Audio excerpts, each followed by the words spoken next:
my name is Mars. You can call me MG if you would like, and today I am starting what I think at least will be a fun vlog, and I hope you guys think it's fun too. But basically, I'm gonna be reading my boyfriend's books for the next week or so. It is July 21st, and I have not done any vlogs this month because I had other content that I wanted to get out, and I really missed vlogging. So I'm like, you know what? I'm gonna film one, and I had a couple of different ideas of what to do, and I've decided to read my boyfriend's books because he has his own little bookshelf, and I've read most of the things on it because it's mostly manga like Chainsaw Man and Jujutsu Kaisen and Vinland Saga, stuff that I really love and have already read. But there are a few pieces that I haven't read yet, some of which he's been telling me to read for months at this point, and I'm like, you know what? Let's just do that because it will be a fun thing, I think. And some of these I'm very excited for, some I'm not so excited for, but I'm still like a little bit intrigued. So let's just talk about the things that I'll be reading this week. So the first book that I will be starting today actually is The Tatami Galaxy by Tomihiko Morimi. First of all, let's look at this cover. It's beautiful. This is actually a regular book, not a manga, and it inspired an anime that my boyfriend loves. And then he bought the book and read like half of it and then put it down and never picked it back up, which doesn't surprise me. He's not so much a like book reader, he's more of a manga reader, but he still thinks I would really enjoy it. This is about time travel, and I don't really know much else. This is the same author though as I think it's called The Night is Long, Walk On Girl, which is a movie that I've never seen, but I remember like hearing a lot of really good things about it and it sounded intriguing. So I have heard of this author before, I just didn't realize I did until I looked him up yesterday. But this is the first thing that I will be reading. It's not overly long if I move past the glossary and everything. It's 336 pages, so it should only take me a couple of days, and I'm really looking forward to it. This was translated by Emily, that's a lot of syllables, Balistrieri. We should acknowledge translators more, I feel, because I read a lot of translated work, and oftentimes I don't know who translated it, and I want to acknowledge and thank the people who put all that work in to make me be able to read books. So, thank you to this translator. I'm really looking forward to starting this later on today. After that, though, we've got some stuff that I'm looking forward to a little bit less. So the second book that I'll be picking up when I finish Tatami Galaxy is Endurance by F.A. Worsley, an epic of polar adventure. This was published in like the 1930s or something, and it's about uh, a shipwreck, or not wreck, but like a naval disaster type deal that happened in the Antarctic Sea a long time ago. And for some reason, my boyfriend just really loves books about naval disasters. Like, he's got another one, and I know he's read ones besides the two that he owns, but, yeah. First published in 1931. Yeah, 1931, Endurance tells the full story of that doomed 1946, no, 1914 to 16 expedition and its incredible rescue. So, this will be interesting. I'm not really a big historical nonfiction reader, but I'll do this for my boyfriend. I do also have the audiobook for this accessible via Everand, so I will be listening to it while I read it. Hopefully that will make it go by faster, because I'm really just dreading this because I feel like it's going to be slow. It is only 301 pages, but watch I say all of this and it ends up being my favorite of the vlog. That would be really funny, but that will be the second thing that I pick up. And then the last thing that I'll be reading for this vlog is a manga, and that is Sakamoto Days by, if I move my hand out of my own way, Yuto Suzuki. And this is about a man named Sakamoto who is a retired hitman, and things happen to kind of draw him back into the old life he had. And I don't really know anything more than that. One day he quit, got married, and had a baby. He's now living the quiet life as the owner of a neighborhood store, but how long can Sakamoto enjoy his days of retirement before his past catches up to him? It's kind of just a fun, silly little time, and my boyfriend thinks I'm gonna love it. And he has a pretty good grasp on my taste in manga. He's recommended me some of my favorites. I read Chainsaw Man and Jujutsu Kaisen because of him, and I love them so much. But I have the first volume, and oh my gosh, his little face is in the O up here. That's really funny. I have the first volume that I'll definitely be reading, and if I end up absolutely loving it, I also have 2, 3, 4, and 5. So we'll see what happens. At the very least, I will give it a 1-volume shot. And that is my plan for the rest of this week. I don't know how long it'll take me to read these books. Might be more than a week, might be less. We'll just see. I have a lot of stuff to get done today, but later on this afternoon I plan on cracking into Tatami Galaxy, so I will see you when I've made some good progress on that. Hello friends, I apologize for the sound of the overhead fan going, but if I turn it off, A, it'll be too hot in here, and B, then the overhead light will go off, so it's gotta be on, because otherwise it'll be very dark, because it is 8:30 p.m. I am currently streaming, and during my sprints I've been reading the Tatami Galaxy, and I actually made it to the end of part 1. So part 1 is called Tatami and the Obstructor of Romance, because it follows our protagonist. He doesn't have a name, but he is in college. The first line I actually really like. It is, "Let's just say I accomplished absolutely nothing during the 2 years leading up to the spring of my junior year in college." And so he's just this guy who doesn't really have many friends. He's like kind of friends with this guy Ozu, but he doesn't like Ozu because he thinks Ozu's a bad influence on him, but he's also just kind of a jerk anyway. Him and Ozu were essentially kicked out of this film club they were in for making mean films about these other students just because they didn't like them, but they left, and now our protagonist kind of doesn't have anything else going on in his life, and he meets this man who claims to be a god and is like, "Listen, you know this girl that you knew from the film club? What's her name? How did I forget her name already? I literally just read. Akashi." He's like, "So I'm a god, which means in the fall I'm going to start tying people's red strings of fate together. So this girl Akashi, I'm either going to tie to you or to Ozu. So make a decision, come back to me in 3 days."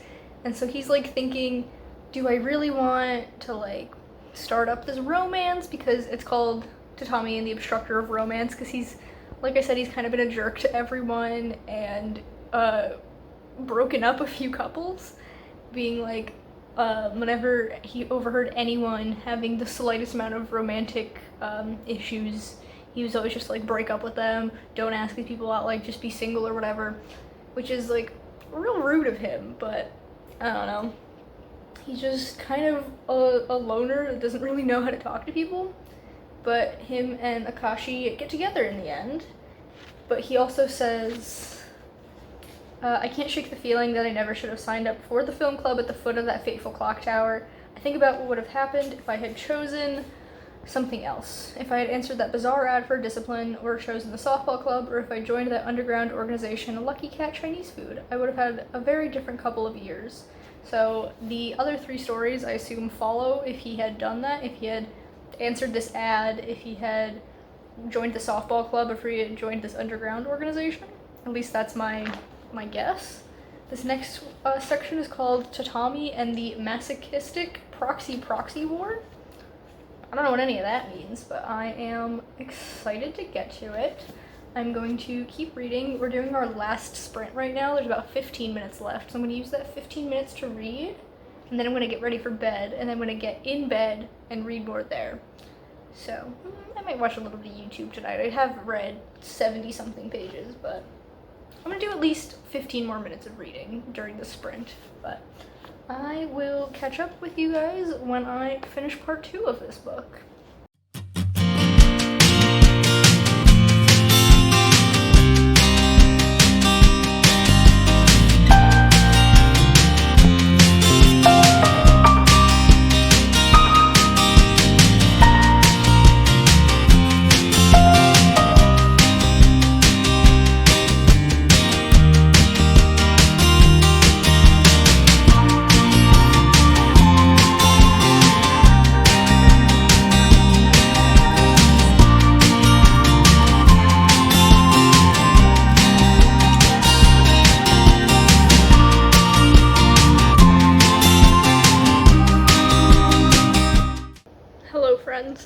just past noon, so good afternoon, I guess. It's no longer morning.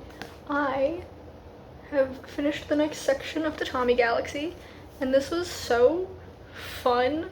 The first section I just read and I was like, yeah, that's interesting, but like this one, getting to see how the story changes in this parallel universe was so interesting. I figured out what the masochistic proxy war is. Basically, years and years and years and years before this story, there were these two guys who hated each other, and their feud didn't end by the time they finished college, so they like passed on the feud to underclassmen, and it was going on and on and on for years and years, and then our unnamed protagonist ends up becoming the 30th proxy of this feud, and that's the meaning of that war, and it's basically just pranking each other back and forth. Like, he paints the other guy's bike pink. I really like how we got to learn things that were like gaps in the story in the first one. So all of the other characters, their stories don't change. There's like maybe moments that change. Like, for example, this character Akashi, she hates moths, and we learn that in the first story when she's climbing a tree and she accidentally touches a moth and freaks out. In the second story, it's slightly changed because the protagonist doesn't end up by that tree, so she obviously can't show him that she hates moths in that scene, so instead it's them climbing the stairs and a moth flies in her face. So like little bits there are changed, but for the most part the side character stories stay the same, and it's just the protagonist who is in this parallel universe, and because he is on a different path, we get to see different sides of things. So like in the first story, they find a plush bear in a stream, and in this second story, because the protagonist is in a different place, we get to learn how that bear ended up in the stream, and I think that's so fun. I definitely am enjoying this the more I read it. I'm very excited to read the third and fourth parts to see where everything else fills in. I just think this is a fantastic like structure of a story. It's really interesting. I don't know how many times I'm going to say the same word, but I'm really enjoying it. The third one is called Tatami and the Sweet Life, and I would assume that this is the story where the protagonist joins the softball club, because that was the next one on the list, and then the fourth one is when he joins the secret underground organization. The anime apparently like expands on it a lot more, so like this one there's 4 parallel universes, but the anime adaptation, my boyfriend said there's like 10, I think. I'm very intrigued by that. I'm probably going to watch the anime at some point in the future. There are a lot of anime on my list though, so it might not be right away, but I definitely would love to see how it's expanded upon in that format. But that's where I'm at right now. And yeah, I guess I'm gonna keep reading and then come back to you when I finish part 3. Hello friends, it is currently 9:30 p.m. and Chloe is here on the bed with me. She might want to join in this clip, but I have finished the third story in the Tommy Galaxy. This one was definitely the weirdest one so far. This is where the protagonist joins the Mellow Softball Club, except that's a front for this weird cult thing, and then things just get more bizarre from there. The main like point of this one is the protagonist kind of like contemplating these 3 women that I'm putting in quotation marks for a reason that he has in his life, and his like romantic troubles basically. So these 3 women, hello ma'am, oh god Chloe, you're so heavy. She just stepped directly on my thigh with her little claws. But the 3 women are this dentist, Hanuki, who actually shows up in the first 2 stories, but she's kind of a side character. And they get drunk together and then don't actually do anything. And so he's like, well, she's clearly not interested in me. And I'm like, okay, weird, but sure, I guess. The second one is this pen pal that he's been talking to for 6 months, that he's never met in real life. And then he later finds out is not actually the person, hello Chloe, that he thought he was talking to. So that's a bust. And then the third woman is not a woman at all, but a love doll, as the story calls it. It's weird. Not even like a new love doll. Stop doing weird things, Chloe. I'm trying to update my vlog. Just sit there, please. I just need a minute. But it's like a used love doll that was like stolen from someone, and he's just like watching it in his apartment. Very bizarre, but I'm excited to read the last one and see how it all ties up. She just licked the back of my arm. I'm gonna get going now before she starts acting weirder. Chloe is such a strange little cat, but I love her. So yeah, I'm probably gonna finish this up tomorrow morning, I think. I'm going to definitely read more tonight, but I don't think I'm gonna finish it tonight. But I will see you when I'm done with it and give you my final thoughts. Good morning, friends. It is about 8:20 in the morning on Tuesday, the 23rd, apparently. I have finished Tatami Galaxy, so I'm here to talk to you about it. I was gonna do this really cool thing where I film in front of my boyfriend's bookshelf in the living room, and I could like put it back on the shelf when I was done talking, but the babies are sleeping downstairs. By babies, I mean my cats. And I didn't want to bother them, so I'm up here in my own office. But yeah, I finished the last story in this, and it was definitely the weirdest one. It was called, I can open up to show you the page, Around the Tatami Galaxy in 80 Days, and the protagonist finds out that when he sleeps in a 4.5 mat tatami room. That's like a big part of his identity, and when he opens the door, there's just his room again. And if he goes back and opens the window, it's just his room again. And so he's traveling through this like chain of rooms. At some point he ends up like breaking down walls to see if he can get out that way, but it just leads to more rooms.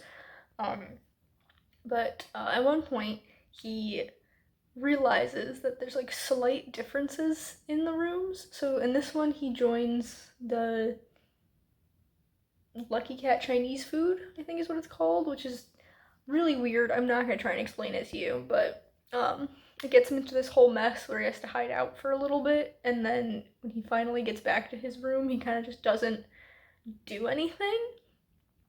And then when he like finally gets up to go to the bathroom, because the place that he lives in, the bathroom is communal at the end of the hall, he gets up to leave, he finds the rooms like this. And so he's traveling through all these rooms. In one of them, he is startled by the love doll hanging out. In another one, there's not just one moth in the corner, there's a whole bunch of moths. So like there's these tiny differences, and that's how he realizes he's traveling through parallel worlds. And it reads so heavily as a metaphor for depression. So that was interesting. But then in the end, he finally ends up back in his original room somehow, and he ends up being woken up by this giant swarm of moths that he assumes that in each of these iterations there has been one moth in the corner, and he's been leaving these doors and windows open behind him, so he assumes the moths have all kind of gotten together and been following him. So he opens the door to run to the next tatami room and like try and slam it behind him, but he ends up back in the hallway, and that's how he gets back to the real world, and he's able to like make connections with these people that he hasn't talked to in so long, because he's, well, in his mind he's been in this tatami galaxy for 80 days, but really it was not that much time in the real world. But he still hasn't seen these people because, like I said, he had to hide out for certain reasons, and then he kind of just gave up, stopped going to class, stopped hanging out with people, except for Ozu, who kept showing up to hang out with him at his place. But it lets us know all like the missing details from the other story, which I'm glad we learned, like all of these details and all these like chain of events that happen, because the different parallel worlds kind of like crossed. Like at one point in the third story, I think it is, he goes to wash his laundry, and when he opens up the washer to put it in the dryer, he finds not his laundry, but what does she call it? Mochiguma, I think? Mochiguma bear? These little guys? And those are things that the girl Akashi collects. But then in this world, the fourth one, he's talking about a memory of when he went to go wash this bear that he had, and when he opened it up, instead it was an exact copy of all of his laundry, but it wasn't like his laundry because his was still back at his apartment. So like it's really interesting to see where they all cross, and I would highly recommend this. So now I get to put this away and move on to Endurance. Quite the tonal shift, but I will be picking this up later on today. Ooh, there's pictures. I did not know that. This is illustrated apparently. But this is about a boat that was in the Antarctic, and after the Endurance sank in Antarctica's Weddell Sea, the crew launched 3 lifeboats and fought off cold, sleep deprivation, and lack of food to reach land. Interesting. So, yeah, this is actually written by the guy who was the captain of this boat, and I don't know if I've talked about this book yet in the vlog, except like to just mention that I was gonna read it. But this is old. This boat trip happened in like 1913 or something. 1914 to 1916. And then this book was published in 1931. So it's almost 100 years old, but I'm looking forward to reading it. I could use some more historical nonfiction, because a lot of the nonfiction I read is like memoirs and craft books, and a couple of self-help books. I don't actually like self-help books, but the Bujo Buddies book club has had a few as their monthly picks throughout the past couple of years, so I have read my fair share of self-help books, but I don't really read the like history type nonfiction, so I'm looking forward to this. I will get on that at some point today and update you when it seems appropriate. Okay, so slight change of plans. The Wi-Fi is out, and my boyfriend is at work until quite late today. Usually he gets home around 3, but he said he's got special training, so he's not going to be home at his normal time, and I cannot figure out what is plugged into what with regards to the modem and the router. I tried. I cannot do it. So I kind of need Wi-Fi to listen to my audiobook, so I guess I'm just reading Endurance physically instead of having the audiobook playing along, which isn't a big deal, but it is just a little bit of a change of plans. I guess I'll be doing a lot of reading today too, so that's fun. Love when the Wi-Fi's out.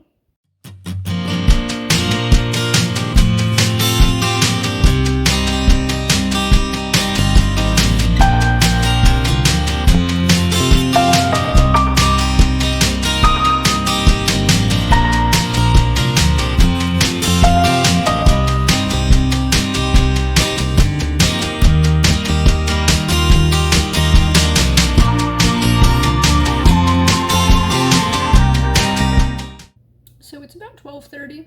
I've been sitting here reading, not this whole time, just for a little while, and my boyfriend texted me to let me know that today's training was cut in half, so they're doing the second half of the training a different day, and he's coming home, and I'm like, cool, you can fix the Wi-Fi. And then I looked, and I saw that I was connected. I don't know when the Wi-Fi came back, but apparently it did, so that's fun. But I've been reading. I'm almost 50 pages in, a couple of chapters. It's pretty dang good. Good morning, friends. I am almost halfway done. I'm like 5 pages. Yeah, I'm like 5 pages shy of being halfway done with Endurance, so I figured it's a good place to update you because I just finished a chapter, and the next chapter is like 30 pages long, and I don't want to read it yet, but I wanted to give you an update. This book is interesting. I'll say that. It's definitely a lot easier to read than I thought it would be because it was published in the 1930s, and like you can tell that it's old, but that doesn't really impede the reading of it, if that makes sense. It is dense because it's a history book, but it's very like in the action because this was written by the guy who was like the skipper on the Endurance, and I really like how it starts because the first chapter is them finally coming to terms with the fact that their boat has to be abandoned. And I did have to do some Googling because I was not familiar with the Endurance and everything. And basically, in 1914, they set off to do some Arctic exploration, and they were going to go help with the war effort because, for those of you who are unaware, 1914 is when World War One started? Question mark? Maybe I'm the one who is unaware. World War One was happening, and Shackleton, the guy who was the like head of this expedition, was like, "Hey, government, do you want us to like help with the war effort?" And they were like, "Nah, I think you're fine. Just keep hanging out in the Arctic, I guess."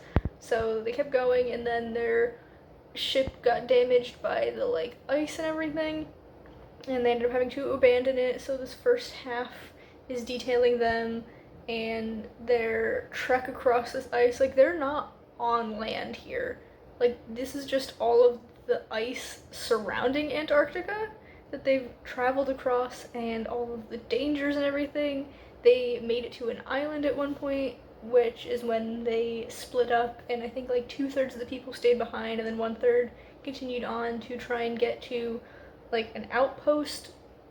And they like finally can do a little bit of sailing in the like small boat that they like dragged along with them.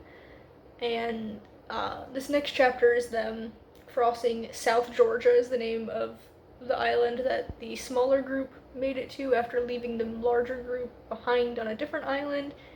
And then the chapter after that one is called The Rescue, so I assume that's when they finally get rescued and then they have to go back and save the other men. And it's very interesting, just very dense. And part of me wishes that I had like broken it up a bit and was reading something else concurrently, but I don't know. I'm not the biggest fan of reading things at the same time as other things. So I decided against it, even though I would probably get through things a lot faster. It doesn't matter if it takes me a while to read things. That's perfectly fine. So, and also a while, like literally a day, and I read 145 pages. So like, it's not taking me super long. I'm just complaining for the sake of it, I guess. But I will finish this up over the next whoever knows how long, and then come back to you and talk to you guys about it. Hello friends, I apologize for the sound of the overhead fan. It is currently just before 9:30 p.m. still on Wednesday, and I have finished reading Endurance, or as I've been calling it in all of my updates to my boyfriend, Boat Book. I've just been saying, oh, this just happened in Boat Book, and it's just, for some reason it stuck, but it's actually called Endurance, and it was good. I enjoyed this more than I thought I would. I'm not a historical, like, history type of nonfiction reader, usually. But I did enjoy reading this. It wasn't really a book about the Endurance. It was, but that wasn't really the main focus. The main focus was Ernest Shackleton, who was the, like, head of the expedition. The first like 2/3 of this detail stuff having to do with the Endurance, abandoning the ship, having to travel to try and get to these outposts, finally being rescued and all of that. But then it explains what everyone was doing during World War One, because that happened while they were on this ship. This expedition started in 1914 and they were rescued in 1916.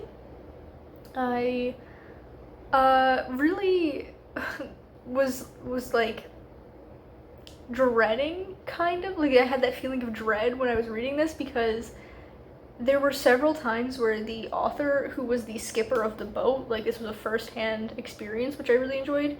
There were so many times, maybe not so many, maybe only like 2 or 3, where he would mention a guy and then talk about his fate later on, and there were like several who died during World War One, and just that looming background of the war going on was so terrible to have in the background of this book. Like, all of the hardships they went through in this, like, experience kind of felt like nothing to me because I knew all of this stuff about the war was going on kind of in a world separate from where they were, but they were going to join it later. Like, it was just weird feelings having to do with that. But then the last few chapters detail another expedition to the Antarctic led by Shackleton, and Worsley was there, and I think like 4 or 5 other people from the Endurance were on this expedition. And then Shackleton dies of a heart attack, and Worsley talks about how he's pretty sure Shackleton was having these like health issues beforehand, but didn't like tell anybody because he didn't want anyone to worry about him. And then he was buried on what was the name of the island? Dang, I literally just finished reading this.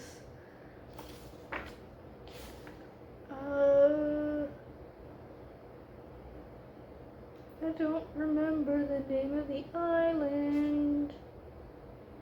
He was buried on the island that they like found refuge on when the Endurance stuff was happening. So his body presumably is still there. I did a little bit of looking into this, and the wreck of the Endurance was only found in 2022, 2 years ago. So like, that's crazy that over 100 years later they finally found the wreck of this boat, and it said something about it being like surprisingly intact and like preserved. Like, that's insane. I would probably watch a documentary about this, but I don't think I would read more books. But overall, I'm not upset that I read this. I still had a good time. Tomorrow now I get to start Sakamoto Days, which I'm very excited for. I think that a manga is the perfect read to like cleanse myself of this kind of dense historical nonfiction book. So that will be fun, and I'm probably going to read more than 1 volume, I think. I know I said I was going to read 1, and if I really enjoyed it, carry on.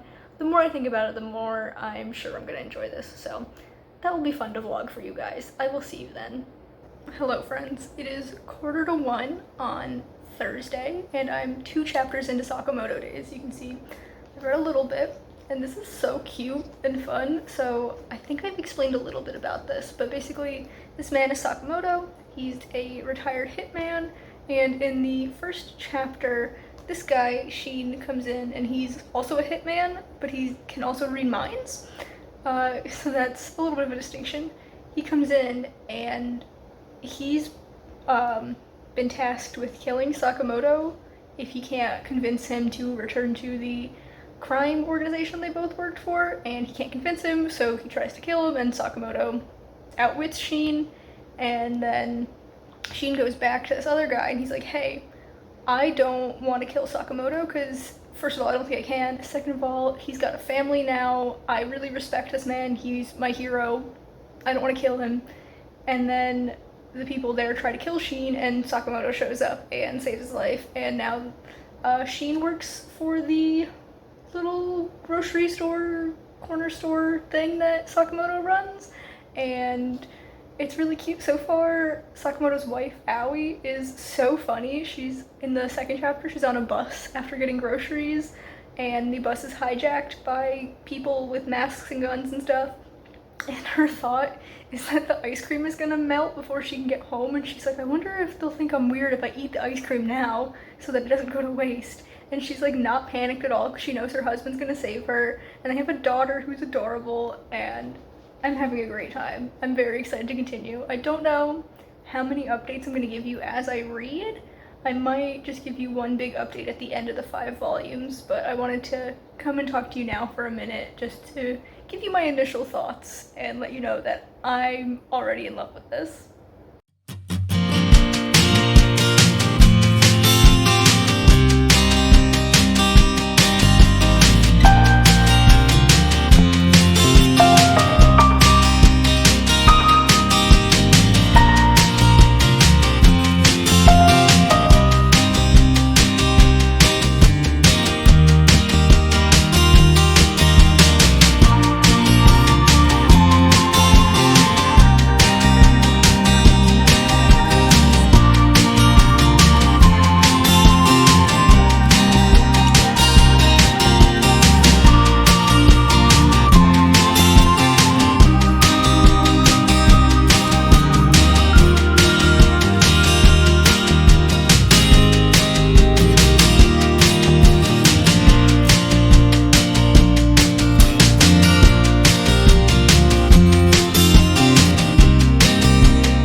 7:30 p.m. and I have finished Volume 5 of Sakamoto Days. I kind of did nothing but reading today, but that's fine. I'm not mad about it because I loved this series so much. I really want to keep going with it because it is an ongoing series, and I think there's like 17 maybe volumes? I'm not exactly sure about it. I looked it up before. There's many more volumes that are out. And like I could technically read them online, but I have to cut myself off somewhere, and I feel like this is a good place. Not story-wise, because we are kind of in the middle of an arc, but it's a good place to cut myself off with like owning these physically and not owning the rest, you know?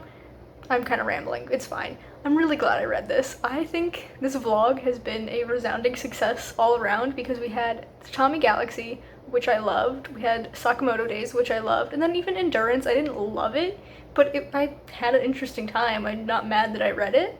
So I think the moral of the story is my boyfriend has pretty good taste in books. I guess we can say that. But yeah, I will have to go put these on his shelf now because there's just big gaps where the books have been sitting on my shelf for the past week. But I hope you've enjoyed this vlog as much as I've enjoyed making it. If you did, be sure to give this a big thumbs up. You can subscribe to my channel for more content, and that way I can see you guys in the next one.